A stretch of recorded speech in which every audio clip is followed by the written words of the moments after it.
আসসালামু আলাইকুম ওয়া রাহমাতুল্লাহি ওয়া বারাকাতুহু। আবু হুরাইরা রাদিয়াল্লাহু আনহু হতে বর্ণিত, রাসূল করিম সাল্লাল্লাহু আলাইহি সাল্লাম বলেন, বনি ইসরাইলের মধ্যে তিনজন ব্যক্তি ছাড়া কেউ আর দোলনায় কথা বলেনি। এক, ঈসা ইবনে মারিয়াম।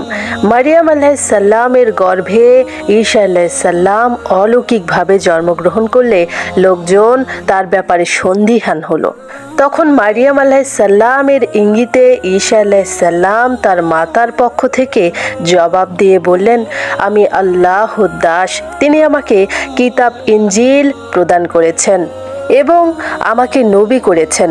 আমি সেখানেই থাকি। তিনি আমাকে বরকতময় করেছেন। তিনি আমাকে জোরালো নির্দেশ দিয়েছেন, যতদিন জীবিত থাকি ততদিন সালাত ও যাকাত আদায় করতে এবং আমার মায়ের অনুগত থাকতে। মহান আল্লাহ তাআলা আমাকে হতভাগা করেননি। আমার প্রতি শান্তি যেদিন আমি জন্মগ্রহণ করেছি, যেদিন আমি মৃত্যুবরণ করব এবং যেদিন জীবিত হব। দুই, সাহেবে জুরাইজ। জুরাইজের সাথে সংশ্লিষ্ট একটি বাচ্চা। জুরাইজ একজন আবেদ বান্দা ছিলেন। তিনি নিজের জন্য একটি ইবাদতগাহ তৈরি করলেন। তিনি সেখানে থাকা অবস্থায় একদিন তার মা সেখানে আসলেন। এ সময় তিনি সালাতে রত ছিলেন। তার মা বললেন, হে জুরাইজ। তখন তিনি মনে মনে বললেন, হে প্রভু, একদিকে আমার সালাত আর অন্যদিকে আমার মা। জুরাইজ সালাতেই রত থাকলেন। তার মা চলে গেলেন। পরবর্তী দিন তার মা আসলেন। এবারও তিনি সালাতে মগ্ন ছিলেন। তার মা তাকে ডাকলেন, হে জুরাইজ। তিনি মনে মনে বললেন, হে প্রভু, একদিকে আমার সালাত আর অন্যদিকে আমার মা।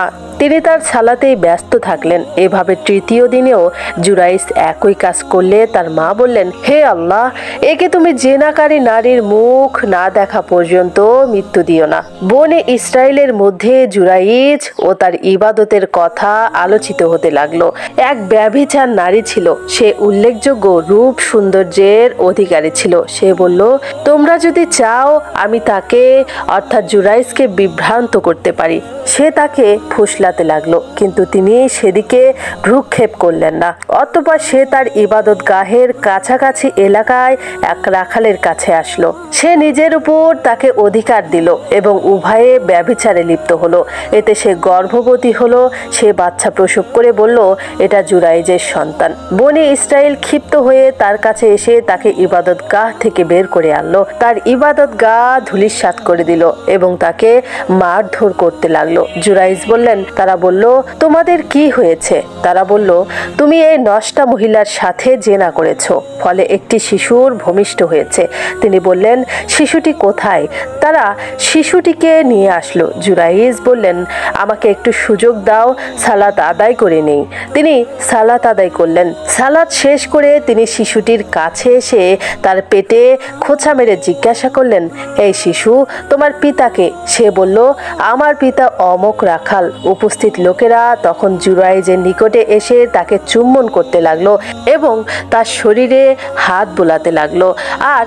আর তারা বলল, এখন আমরা তোমার ইবাদতগাহটি সোনা দিয়ে তৈরি করে দিচ্ছি। তিনি বললেন, দরকার নেই, বরং পূর্বের মতো মাটি দিয়েই তৈরি করে দাও। অতঃপর তারা তাই করলো।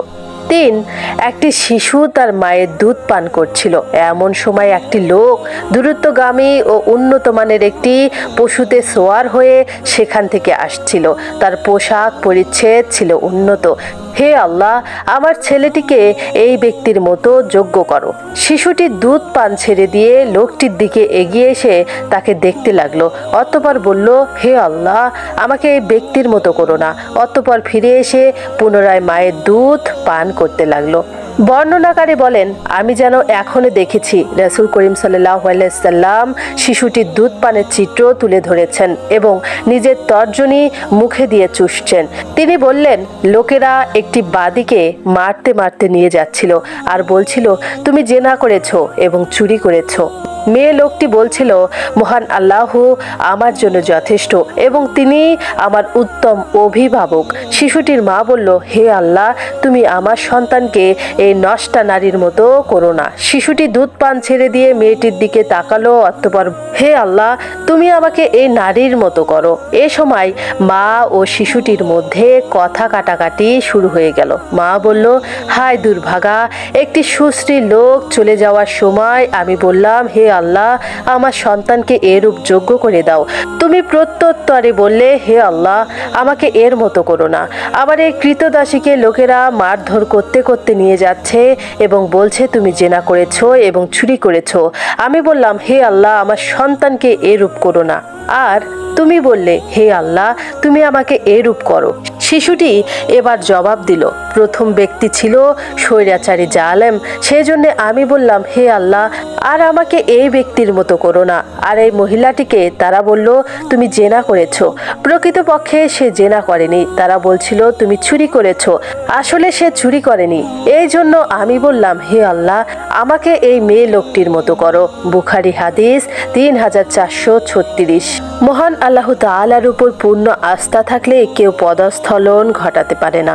কোনো হকপন্থী ব্যক্তির বিরুদ্ধে যতই ষড়যন্ত্র করা হোক না কেন, তা একদিন সত্যরূপে প্রকাশিত হবেই এবং ষড়যন্ত্রকারী লজ্জিত হবে। আমরা যাকে ভালো মনে করি, প্রকৃতপক্ষে সে ভালো নাও হতে পারে। পক্ষান্তরে যাকে খারাপ মনে করি, প্রকৃতপক্ষে সে খারাপ নাও হতে পারে। সর্বদা আমাদের পিতামাতার উপর সদ্ব্যবহার করতে হবে।